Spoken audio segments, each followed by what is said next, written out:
Salut à tous, j'espère que vous êtes en pleine forme.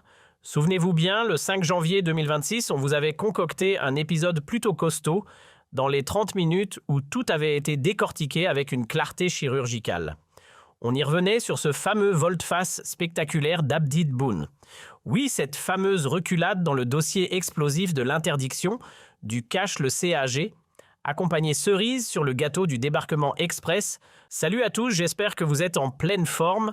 Souvenez-vous bien, le 5 janvier 2026, on vous avait concocté un épisode plutôt costaud dans les 30 minutes où tout avait été décortiqué avec une clarté chirurgicale.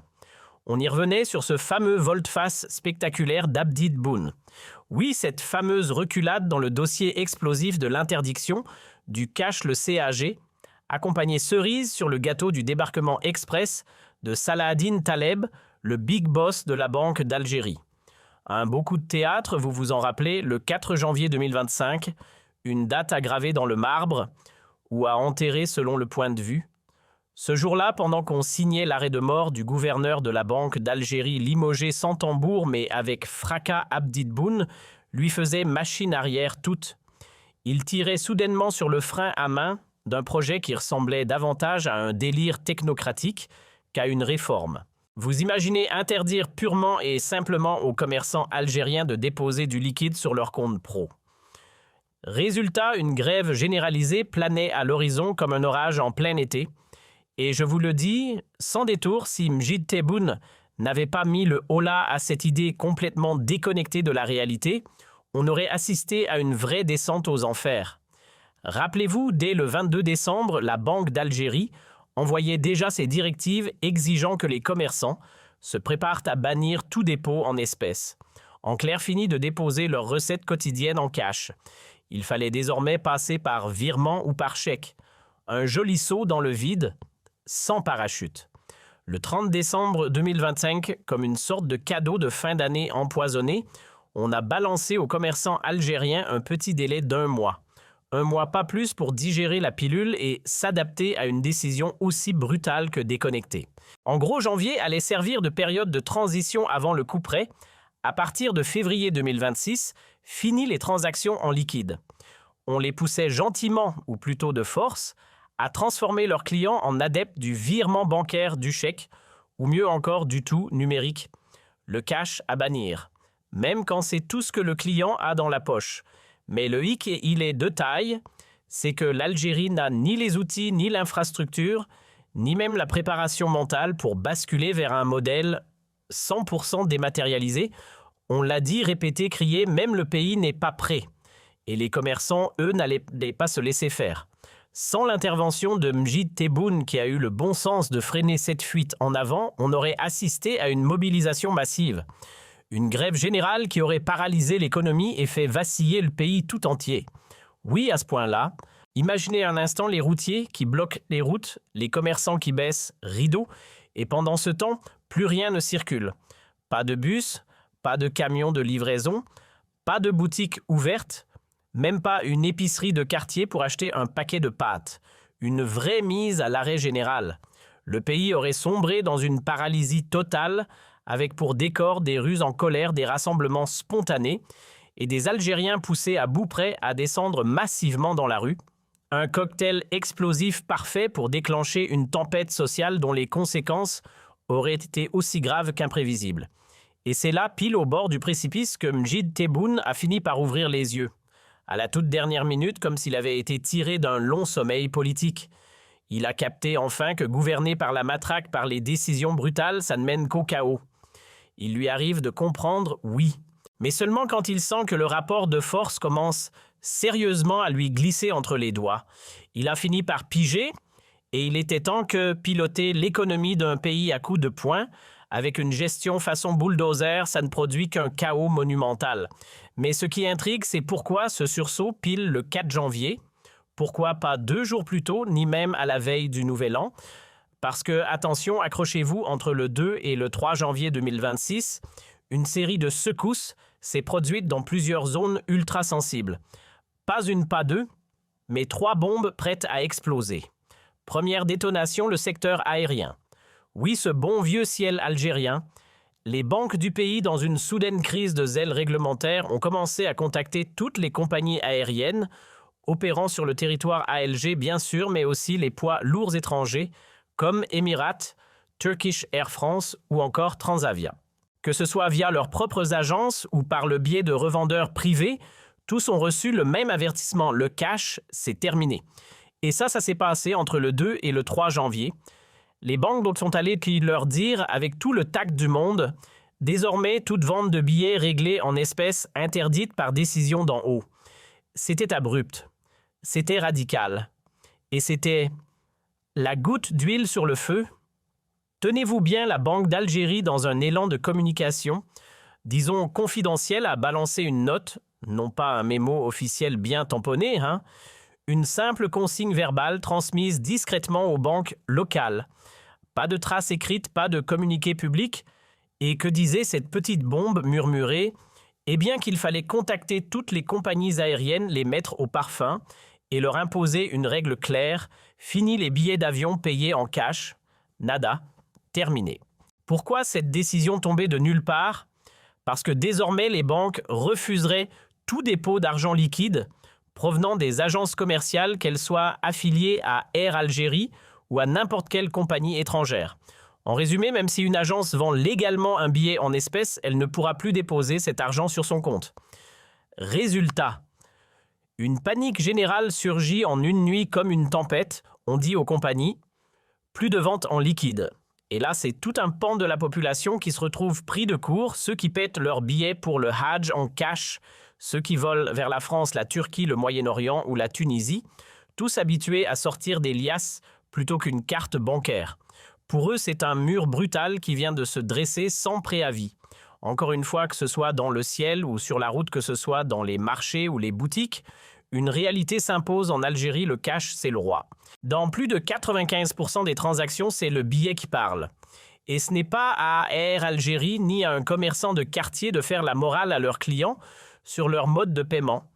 Ce n'est pas leur job de dire « Non, monsieur, ici, on ne prend plus votre argent liquide ». Ce n'est pas au guichet des compagnies aériennes qu'il faut plaider la fin du cash. C'est aux autorités, aux décideurs publics, aux institutions bancaires de convaincre ou de contraindre les consommateurs à changer d'habitude. Car ni Air France, ni Emirates, ni Transavia ne sont responsables du fait qu'un client préfère sortir un billet qu'un chèque.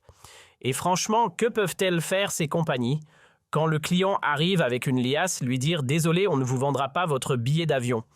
Donc refuser de l'argent, repousser des clients, ce serait absurde. La régulation de l'usage du cash, sa réduction, voire son interdiction, ce n'est pas à elle de la gérer.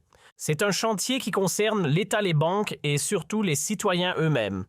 Soyons clairs, ce n'est pas à une compagnie aérienne, que ce soit Air Algérie, Turkish Airlines, Emirates, Air France, Transavia ou même Vol Imaginaire SA, de se transformer en professeurs d'économie pour citoyens. Leur rôle, c'est de transporter des passagers, pas de rééduquer les Algériens à coups de terminaux bancaires. Ce n'est ni leur mission, ni leur combat. On ne peut pas leur demander de faire la pédagogie de la carte bleue ou du chéquier.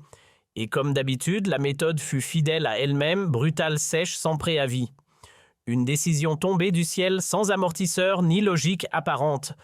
Du jour au lendemain, on leur balance « Stoppez tout, plus un centime en cash ». Pas de négociation, pas de transition. Si vous encaissez encore des billets, vos dépôts seront refusés. Sympa, non, mais attendez, ce n'est pas tout. Pendant que d'autres secteurs bénéficiaient d'1 mois de délai pour encaisser le choc, les compagnies aériennes, elles ont eu droit à rien, zéro, nada. Les banques, sur consigne directe de la Banque d'Algérie, leur ont simplement dit « Vous arrêtez maintenant. Pas demain, pas la semaine prochaine. Maintenant. » Et gare à celui qui tente encore de déposer un billet froissé. Les compagnies aériennes, il faut le rappeler, ne vendent pas leurs billets depuis le ciel. Elles s'appuient sur tout un réseau de points de vente, agences officielles partenaires, privés, bureaux indépendants. Et devinez comment la majorité de ces ventes se fait. Oui, en cash, le billet est payé en espèces. L'argent est ensuite déposé sur un compte bancaire, puis reversé à la compagnie via un virement. Un circuit classique, logique, transparent. Chacun prend sa part, chacun fait son job, Mais soudainement, ce mécanisme bien huilé a été brisé net. Pourquoi? Parce que les banques ont reçu l'ordre de ne plus accepter les dépôts en espèces de ces agences. Et le plus absurde dans tout ça, aucun délai, nada. Les compagnies aériennes ont été sommées entre le 2 et le 3 janvier de stopper net toutes leurs transactions en liquide. Sans période d'adaptation, sans discussion. La panique n'a pas mis longtemps à s'installer. Les compagnies prises de court ont protesté. Elles ont alerté le cabinet d'Abdid. Si on continue comme ça, c'est l'aviation tout entière qu'on cloue au sol.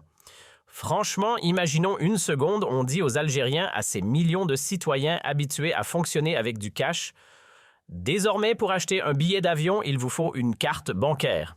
Résultat prévisible, des avions qui décollent à moitié vides, parce que concrètement, avant que tout le monde ait une carte qu'ils sachent l'utiliser, qu'ils trouvent le temps d'alimenter leur compte CCP, il va falloir attendre. Et je ne parle même pas du cauchemar logistique, pas de TPE disponible, ou alors en nombre ridicule, même ça, c'est pas en place. Et quand bien même on voulait jouer le jeu, faire un virement, encore faut-il avoir un compte, connaître les coordonnées bancaires de l'agence, espérer que le transfert passe à temps. Sinon, option B, payer par chèque. Sauf que là aussi, il faut aller le déposer, attendre l'encaissement, espérer que ça tombe pas un week-end ou un jour férié. Bref, un parcours du combattant. La machine n'est tout simplement pas prête. L'infrastructure pour gérer tout ça, absente. Soyons honnêtes, il faudra des mois, voire des années, pour basculer vers une économie vraiment sans cash. 2 à 3 ans minimum si on veut faire ça sérieusement. Et encore, entre nous, quelqu'un qui paye son billet d'avion en liquide ne fait rien d'illégal. Ce n'est pas l'acte de payer en espèces qui est problématique, c'est l'usage qu'on en fait ensuite. Mais ça, on y reviendra. Payer un billet d'avion en liquide, soyons sérieux, ce n'est pas un crime. Ce n'est pas comme si je planquais des valises de billets dans une cave. Bien au contraire, ce cash que je sors de ma poche, il finit sur le compte bancaire d'une entreprise, enregistré, traçable, fiscalisé. Ce n'est pas de l'argent qui se perd, c'est de l'argent qui rentre dans le système qui alimente les caisses de l'État à travers impôts, cotisations, taxes. En fait, c'est presque un service public que je rends. Le vrai problème, ce n'est pas l'existence du cash, c'est ce qu'on en fait quand il échappe à tout contrôle. Mais ça, évidemment, peu de gens le disent. On aime bien faire l'amalgame facile argent liquide, si blanchiment.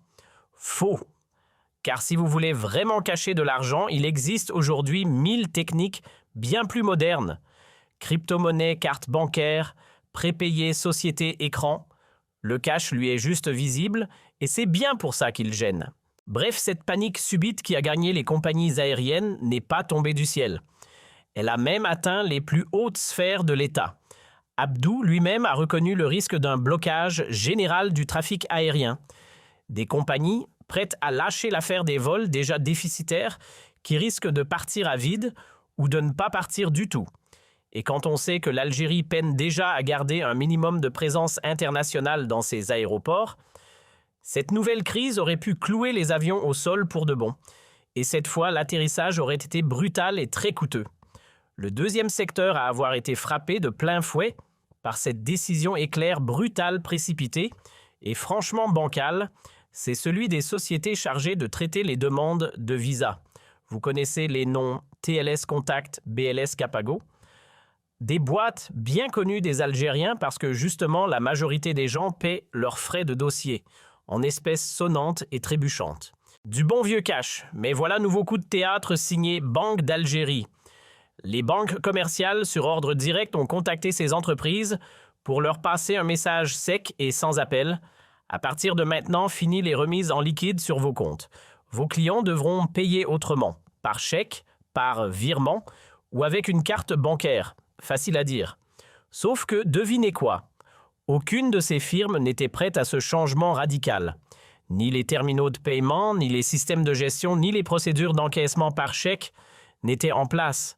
Et surtout, comme toujours, personne n'a pensé à ceux qui n'ont que du cash en poche. Parce que oui, pour beaucoup d'Algériens, l'argent liquide reste le seul moyen pour déposer une demande de visa. Et voilà comment on s'apprêtait à mettre en pause, pour ne pas dire saboter un secteur ultra sensible, celui du traitement des demandes de visa. Des milliers d'Algériens concernés chaque semaine, chaque mois, Et soudain, on leur balance le cash oublié. Trouvez-vous une carte bancaire passée par une banque, débrouillez-vous. Problème, il n'y a pas d'infrastructure, pas de TPE, pas de système de paiement électronique fonctionnel, rien pour encaisser des chèques, rien pour gérer les virements dans un circuit fluide. Et malgré tout, on s'attend à ce que ça roule, c'est à peine croyable. Tout ça, bien sûr, s'est déroulé, devinez quand, entre le 2 et le 3 janvier. Pile pendant que les autres secteurs, eux, bénéficiaient tranquillement d'un mois de répit pour s'adapter à la mort du cash. Tous sauf 3, les compagnies aériennes, les boîtes qui gèrent les demandes de visa et les notaires. Et oui, les notaires, troisième zone ultra sensible et pas des moindres. À eux aussi, on a servi le décret version express. À partir de maintenant, plus un dinar en liquide.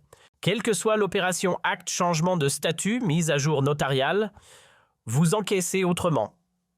Sans filet, sans préparation. Une autre bombe bureaucratique lâchée sans prévenir. Et pour les notaires, eh bien eux aussi ont reçu le coup de massue réglementaire. Sans anesthésie. Même discours, même brutalité, pas de sursis, pas de délai. Vous appliquez la fin du cash immédiatement. Voilà ce qu'on leur a balancé. Traduction, débrouillez-vous pour que toutes vos transactions, actes, contrats, modifications juridiques passent désormais par des virements des chèques ou tout autre moyen de paiement. Sauf le liquide. Et tant pis si vous n'êtes pas prêt, un mois d'adaptation. Non, ça c'est pour les autres. Résultat, 3 secteurs cruciaux. Les notaires, les compagnies aériennes et les prestataires de demande de visa se sont retrouvés au bord du chaos en moins de 48 heures. Entre le 2 et le 3 janvier, tous ont levé le drapeau rouge et contacté en urgence le palais présidentiel. Et c'est là que Tebboune alias Abdid a été tiré de sa torpeur. Il a enfin compris que ce micmac risquait fort de paralyser des pans entiers du pays. C'était écrit à ce rythme-là, c'est tout le système qui allait se gripper, les avions cloués au sol, les notaires incapables de tourner la page du cash du jour au lendemain, et en bonus le secteur des visas bloqués net. La décision était d'une brutalité rare. Sans transition, sans filet, on voulait changer les règles du jeu, sans prévenir les joueurs. Résultat, rien n'était prêt, absolument rien, et forcément priver les citoyens de la possibilité de voyager ou de faire valider des actes notariés, c'est pas juste compliqué, c'est explosif. Parce que derrière, ce sont des agences de voyage à l'arrêt des centres comme TLS, BLS ou Capago qui ferment boutique des notaires, qui bloquent les dossiers, et des avions qui décollent à vide. On frôle la paralysie économique dans des domaines ultra stratégiques, des secteurs qu'on ne peut pas se permettre de sacrifier. Et pour couronner le tout, les signaux d'alerte n'ont pas tardé à remonter. Rapport sécuritaire, note confidentielle, tout indiquait une tension qui montait dangereusement. Les commerçants algériens, eux aussi, bouillonnaient. La colère grondait, des menaces de grève des rideaux qui se baissent, des boutiques qui ferment en silence. C'était bien plus qu'un simple malaise, c'était le calme avant la tempête. Tout cela aurait déclenché sans exagérer une vague de panique comme l'Algérie n'en avait jamais connue. Face à cette débâcle imminente, Tebboune n'avait plus le choix. Il fallait reculer, freiner des 2 mains. Et sa solution, convoquer le patron de la Banque d'Algérie et le limoger sur le champ, histoire de lui faire porter le chapeau et de faire croire au public que tous ces dérapages, ces décisions abracadabrantes, c'était lui le responsable. Mais soyons honnêtes, ça ne tient pas debout. On en a discuté hier et ça reste peu crédible, vraiment peu. Parce que derrière ce chaos, il y a une ambition claire, celle de réduire drastiquement l'usage du cash. Une ambition que Abdelmadjid Tebboune porte légitime et qu'on ne peut pas lui retirer, on y reviendra. Le vrai problème, ce n'est pas l'intention ou la légitimité de ses ambitions. Non, c'est la manière de les mettre en œuvre, la brutalité, l'urgence mal calculée, l'agressivité, l'absence de préparation et surtout l'incompréhension totale qui entoure ces mesures. Bref, le mal n'est pas dans le pourquoi, mais dans le comment. Soyons clairs, l'Algérie a parfaitement le droit de vouloir sortir progressivement de la dépendance au cash. C'est légitime, personne ne conteste l'objectif. Mais ce genre de transformation ne se décrète pas à coup de décisions brutales. On ne change pas un système du jour au lendemain en bloquant les avions, en mettant à l'arrêt les compagnies aériennes, en paralysant les notaires, les centres de visa et en semant la panique chez les commerçants. Ce n'est pas une réforme, c'est un choc frontal. Les chiffres sont pourtant là et ils sont têtus. Il n'y a tout simplement pas assez de terminaux de paiement électronique.